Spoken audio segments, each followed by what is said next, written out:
అందరికీ హాయ్, నేను మీ Latha. Welcome to my channel. ఈరోజు ఎంతో సింపుల్గా పిజ్జా బేస్ని తెచ్చుకొని ఈజీగా ఇంట్లో ఏ విధంగా చేసుకోవాలో చూపించబోతున్నాను. ఓవెన్ లేకుండా 10 మినిట్స్లో సింపుల్గా తయారు చేసుకోవచ్చు. ఇలా పిజ్జా బేస్ని తెచ్చుకోవాలి.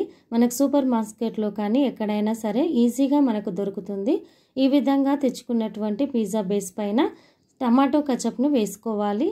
దాని తర్వాత మయోనీస్ని వేసుకోవాలి. ఇలా అంతా వేసుకున్న తర్వాత స్ప్రెడ్ చేసుకోవాలి. టమాటా కచప్ స్ప్రెడ్ చేసుకున్న తర్వాత మయోనీస్ని కూడా ఈక్వల్గా మంచిగా స్ప్రెడ్ చేసుకోవాలి. స్ప్రెడ్ చేసుకున్న తర్వాత దాని మీద వెజిటేబుల్స్ అన్నీ కూడా మనం పెట్టేసుకోవాలి. మీకు కావాల్సిన వెజిటేబుల్స్ వేసుకోవచ్చు. టమాటా, క్యాప్సికమ్, ఆనియన్స్ అన్నిటివి వేసుకోవాలన్నమాట. ఈ విధంగా అక్కడక్కడ పెట్టేసుకుంటే సరిపోతుంది. ఇలా ఒకే సైజులో వచ్చే విధంగా కట్ చేసుకొని పెట్టేసుకోవాలి. చాలా సింపుల్గా ఈజీగా చేసుకోవచ్చు కదా. పిజ్జా రెసిపీ అనేది 10 మినిట్స్లో రెడీ అయిపోతుంది. కానీ ఎంత ఫాస్ట్గా అయిపోతుందంటే అంత ఫాస్ట్గా ఖాళీ చేసేస్తారు. చాలామందికి ఈ పిజ్జా అనేది చాలా నచ్చుతుంది కాబట్టి చాలా సింపుల్గా చేసుకోవచ్చు అన్నమాట.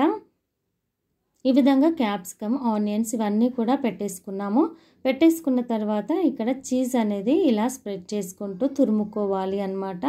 ఇలా పిజ్జాని తురుముకుంటే మనకి ఈక్వల్గా వచ్చేస్తుంది. కావాలంటే స్లైసెస్ కూడా మీరు యూజ్ చేసుకోవచ్చు. ఇప్పుడు ఆర్గన్జో కానీ లేదంటే ఇక్కడ పెప్పర్ కానీ యూజ్ చేసుకోవచ్చు. నేను కూడా కొద్దిగా ఇలా స్ప్రెడ్ చేసుకుంటే సరిపోతుంది. తర్వాత చిల్లీ ఫ్లేక్స్ వేసేసుకోవాలి. పైనుంచి కొద్దిగా చిల్లీ ఫ్లేక్స్ అనేది ఈక్వల్గా అంతా కూడా స్ప్రెడ్ చేసుకుంటే సరిపోతుంది. ఇది ఇంట్లో తయారు చేసుకోవడం కూడా చాలా ఈజీ అన్నమాట. ఇప్పుడు ఒక తవ వేడి చేసుకోవాలి. బటర్ కానీ గీ కానీ మంచిగా అప్లై చేసుకోవాలి. మంచిగా అప్లై చేసుకున్న తర్వాత ఇప్పుడు రెడీ అయినటువంటి పిజ్జాని దీనిపైన పెట్టేసుకోవాలి. చాలా సిమ్లో పెట్టేసుకొని మనము మూత పెట్టేసుకోవాలి. మూత పెట్టేసుకుంటే ఓన్లీ 5 మినిట్స్లో రెడీ అయిపోతుంది. చూడండి, మనకైతే పిజ్జా అయితే రెడీ అయిపోయింది. ఇంత సింపుల్గా చేసుకోవచ్చు కదా. మీరు కూడా తప్పకుండా ట్రై చేయండి.